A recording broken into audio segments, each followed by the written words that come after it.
Nigeria is the first country which has created the green bond, so that's something that I was interested in following up on. President Muhammadu Buhari being engaged on the success story of financing environmentally sustainable projects through the Green Bond on the sidelines of the climate change conference. Nigeria is indeed amongst the first two countries in the world to embrace the issuance of Green Bond as an innovative and alternative source of funding projects that will reduce emissions and provide robust climate infrastructure. These are in the areas of renewable energy, low-carbon transport, water infrastructure, and sustainable agriculture that the country needs. A number of countries are keen to learn from Nigeria's experience, and they came up to Mr. President to agree on a process of us transferring our experience to them.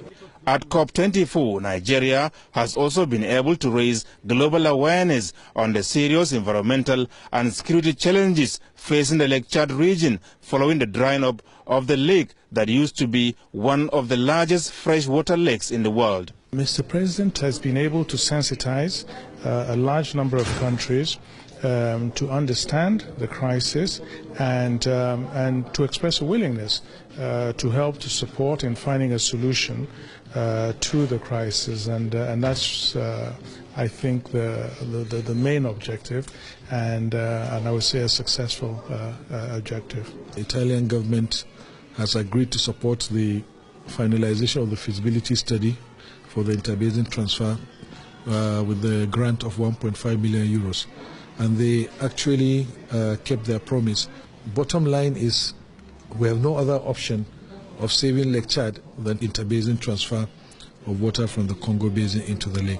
Technically feasible for the benefit of over 40 million people. Some of the governors on the entourage of President Muhammadu Buhari to the climate summit in Poland say a lot has been learned to impact on their efforts at protecting and preserving the environment for a sustainable future. Climate change is real. Unfortunately, some people don't see it that way. With regards to Niger, I can tell you, flying over Niger, you can clearly see the desert encroachment. Niger used to be green. We used to have rivers flowing all year round. But these days, we have heavy floods during rainy season, and yet during dry season, our rivers dry up.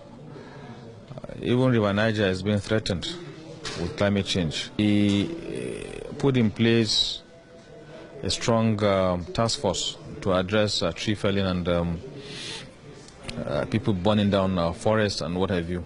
And at the moment, we're having a program to start planting trees.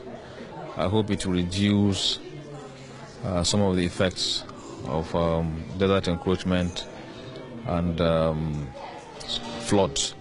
Kogi State is not left out. You're aware of the flood of 2012 and this year as well. So it is what everybody must put hands on deck, especially the developed world, to ensure that emissions are reduced to the barest minimum. And we in our various states will continue to do our best to ensure that we take care of the nature. Because when you take care of the nature, nature will take care of you. We're doing our best, and we're calling on all the world leaders and every government at all levels to do their best to ensure that we're environment friendly and ensure that the people are well educated how to go about it in a very smart way. President Muhammadu Buhari has since returned to Abuja. Adamu Sambu, NTA News.